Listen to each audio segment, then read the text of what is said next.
Hi everyone, Joe Kehrig here with the Kehrig Real Estate Team on day 2 of the shelter in place with the coronavirus.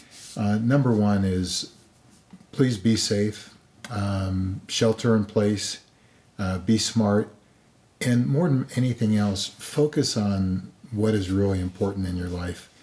Um, you know, this is about the coronavirus and how it's affecting real estate. And you might ask yourself, why does real estate even matter now? And to be honest with you, in the whole scope of things, it matters very little, except I'm getting calls every single day from friends and clients and other real estate professionals on what I think and how I think it's going to affect, the real estate business, how it's affecting it now and how it's going to affect it down the line. I think that's probably because of my 63 years I've been blessed to be on this earth. 42 of those I've been professionally selling real estate. And I've actually sold over the last 40 years through all the last 5 recessions, which a lot of people feel that the coronavirus will turn it into a recession and hopefully not a depression. There's just so much unknown out here, even though, I've sold through recessions in my lifetime. We've never gone through anything like this. So my contribution as I, basically shelter in place as much as possible. We are working, we are going out there on limited appointments, where we have to, and we'll talk about that a little bit. But one of the reasons I want to talk about it too is Google just put out a statistic that in March, it doubled the question, should I buy a house? Literally, it doubled in a space of a couple weeks. And really, last week was kind of our last normal time in the real estate market. So I want to show you what that looks like. So going through the slides I'm going to show you right now. First off, here's the number one thing that I want you guys to understand when you look at the slide. This is apples and oranges. A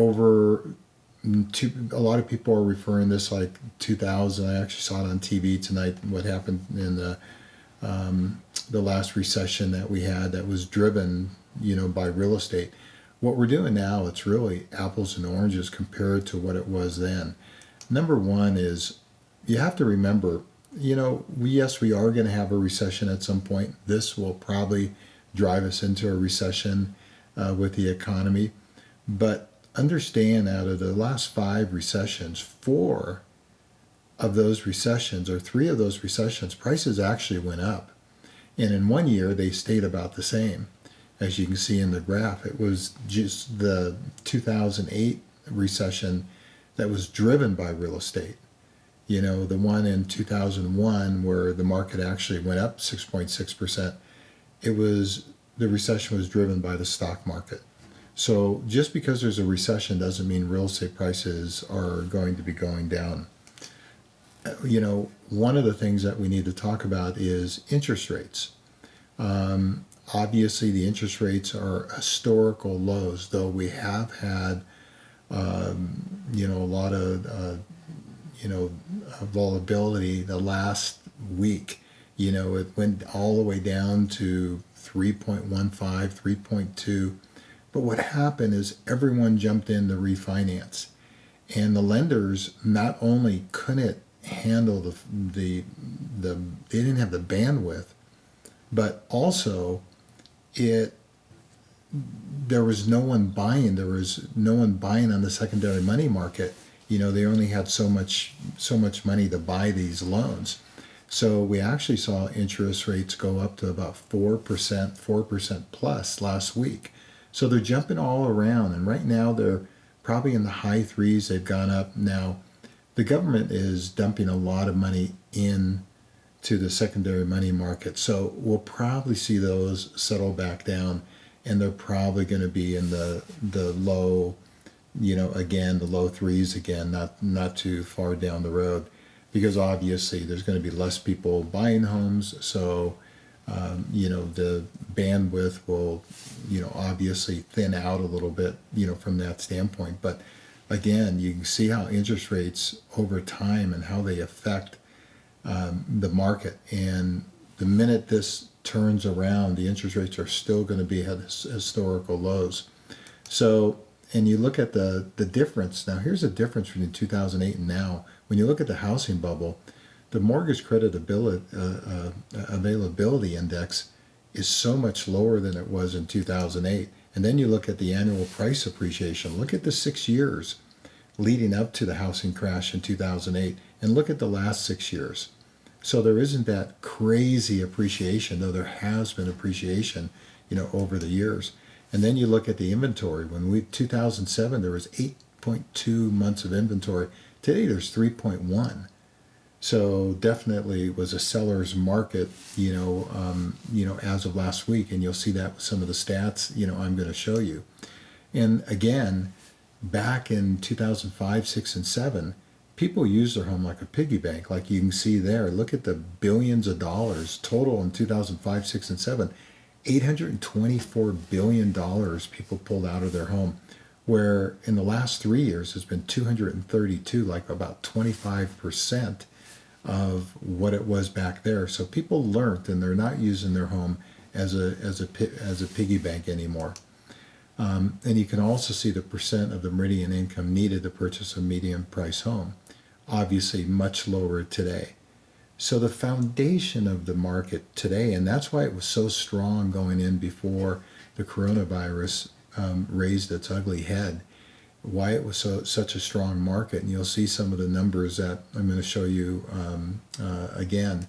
But one of the things that I want to talk to you about now is people ask me, is it a buyer's or is it a seller's market? And what would you do if you're a buyer? What would you do if you're a seller?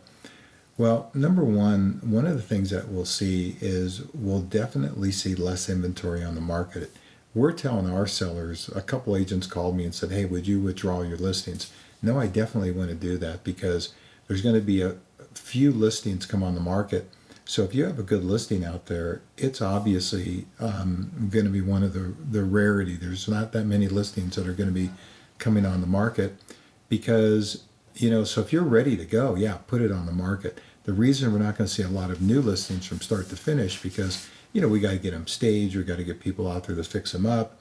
And, that availability just isn't out there. We still have some of our subcontractors getting some homes ready, but it's kind of far and few in between. So if you're on the market or you're ready to go on the market, I would go ahead and go on the market. We're doing virtual tours with all of our homes so people can actually do a walkthrough now and be able to see the home. So as a seller, yeah, I'd be on the market because what's going to happen is when we get to the other end of this, which we will, we live in the greatest country that there's ever been.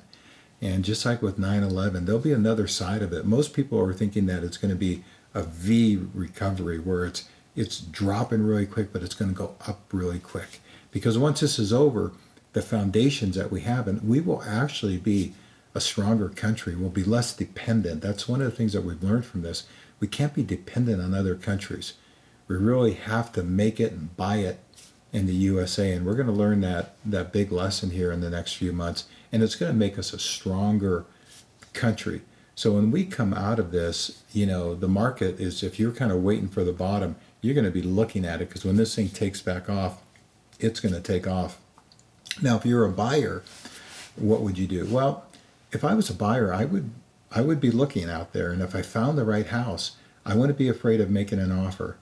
All those people that bought in 2008 were not unhappy that they bought in 2008 because the market's going to go. And if you wait, and you wait too long, again, you're going to be looking down at the bottom and you're going to get where prices are rising again.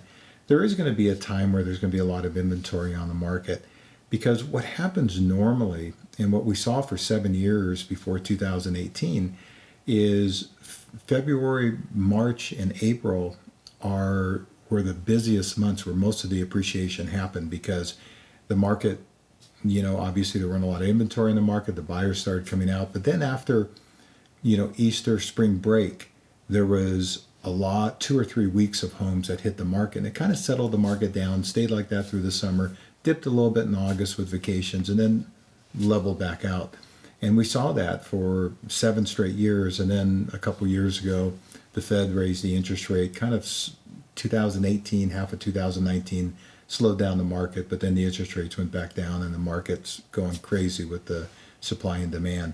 So if I was a seller, if you can get your home on the market, get it on where there's not much on the market, because what we're going to see is probably there's going to be a month and a half, if we're lucky, of inventory all come on the market at one time. So if you're ready to go on the market, get on the market. If you're a buyer, yeah, I'd be a buyer now. I wouldn't be in a hurry to buy because there will be more inventory that hits at some point. But if you get the right deal out there that would normally you'd have 4 or 5 offers, but you can buy it without getting in a multiple offer situation, I would definitely do that. So one of the things I want to share with you, and I want to do this on a weekly basis so you guys can see what we see, because when we look at the market every single day, we're looking at active and pendings. You can put me any place in the United States, and I can tell you where the market's going by just looking at the active and the pendings. So if there's a ton of actives and a few pendings, that doesn't speak well of where the market's going. But when you look at this next slide, look at the Danville market, and this is as of last Friday, March 13th. And I'm going to update it every single week and give you guys an update. So take a screenshot of this and compare it to what you see next week. You're going to see some changes here, but you can see overall market. You can see that there are 88 homes pending and 86 homes active. So that shows that the market is very, very strong. And when you look at it under $1 million, again, it's still strong. $1 to $2 million, it's very strong. Then when you get over $2 million, the upper end is always slower, and you can see that the pendings aren't keeping up with the actives. And that's the Danville market. When you look at the San Ramon market, it's the same type of thing. The pendings and overall and under $1 million and $1 to $2 million and over $2 million and $1 to $2 million and under $1 million is really nuts. The pending it showed you how strong that the market was. And you can see, again, when you get over 2 million, there's 3 actives, 3 pending. So it's still strong in San Ramon, even over 2 million.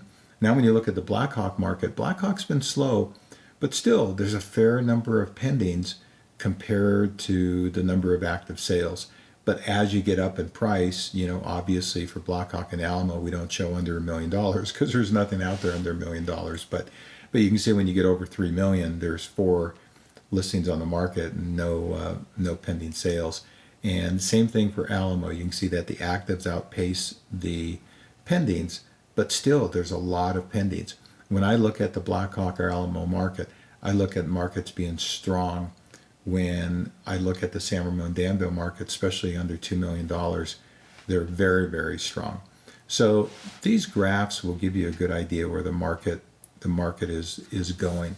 So please share this video and this link, and email us, and we'll make sure you get this every single week. And we'll look at these graphs every single week. I'll keep you up to date with interest rates and any other news. Obviously, here's a second day of shelter in place.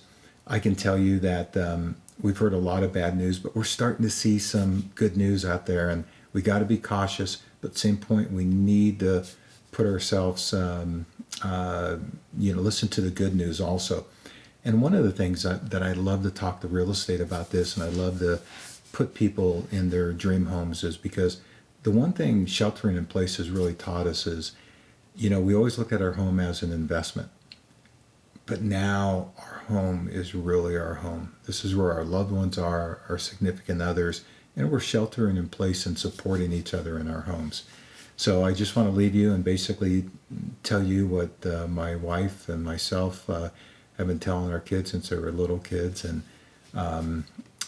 may God bless you and keep you safe. And may God bless the USA. Thanks, and we'll be talking again next week.